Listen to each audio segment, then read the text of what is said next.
In the offshore industry, we work in an extraordinarily demanding, potentially highly dangerous environment. Disasters on the scale of Piper Alpha are mercifully rare, and that's testament to the professionalism of all of us, as we each have a part to play. But in all honesty, we've been lucky too. Major events may be rare, but significant incidents and high potential near misses are common. Too common. If we learn from previous events, we can reduce the likelihood of having a repeat occurrence or a similar event.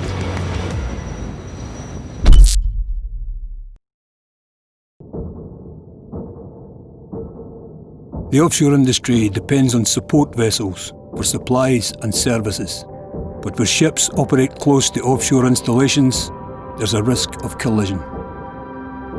Ships have become larger and more powerful over the years, and this leads to an increased reliance on collision prevention measures, requiring a greater understanding of the risks, controls, and communication by all involved on both installations and vessels.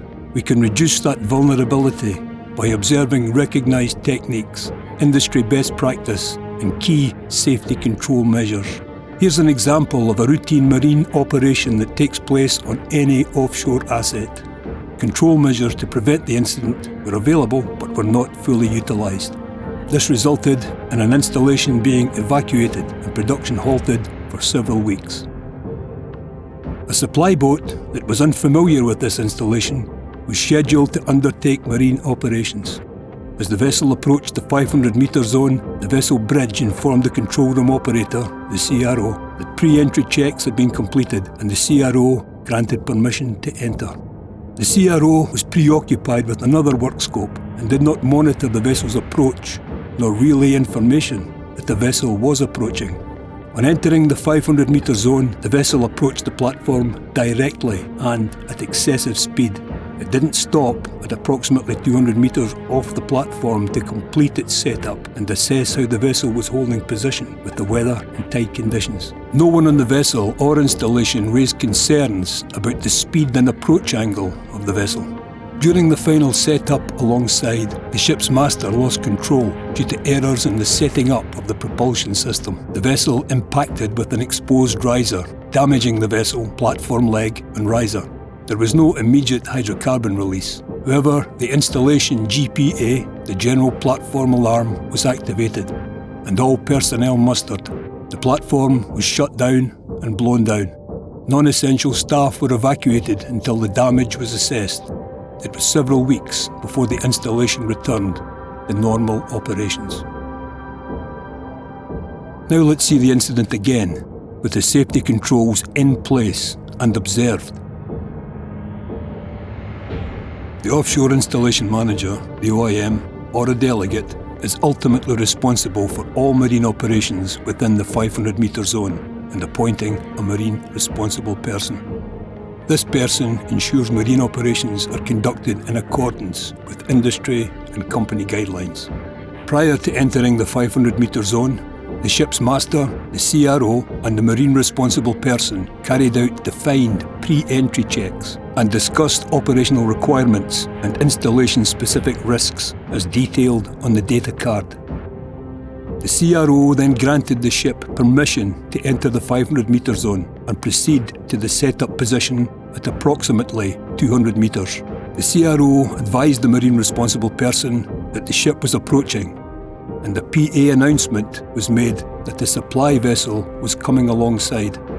The marine responsible person was in communications and monitored the vessel during the approach. The vessel stopped at approximately 200 metres off the installation to ensure that it was fully operational and capable of holding position prior to starting its final approach.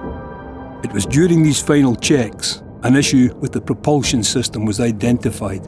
The vessel informed the CRO that it was leaving the 500-metre zone to further assess the problem. Once the issue was resolved, the vessel and installation completed their pre-entry checks again. 500 metres and 200-metre checks were successfully carried out and communicated, and the vessel operations commenced under the oversight of the marine responsible person.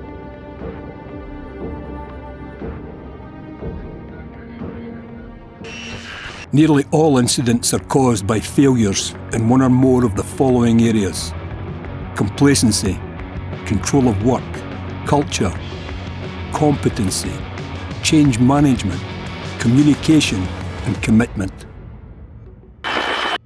This is just one significant incident, and maybe we can learn by other people's mistakes. Let's ask ourselves, how do you verify that controls and barriers are in place before starting a task? Consider a routine operation you undertake. How robust are the control measures?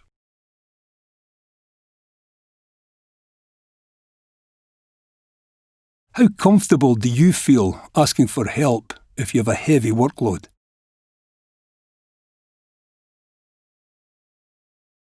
How are you playing your part to improve the safety of routine operations at your worksite?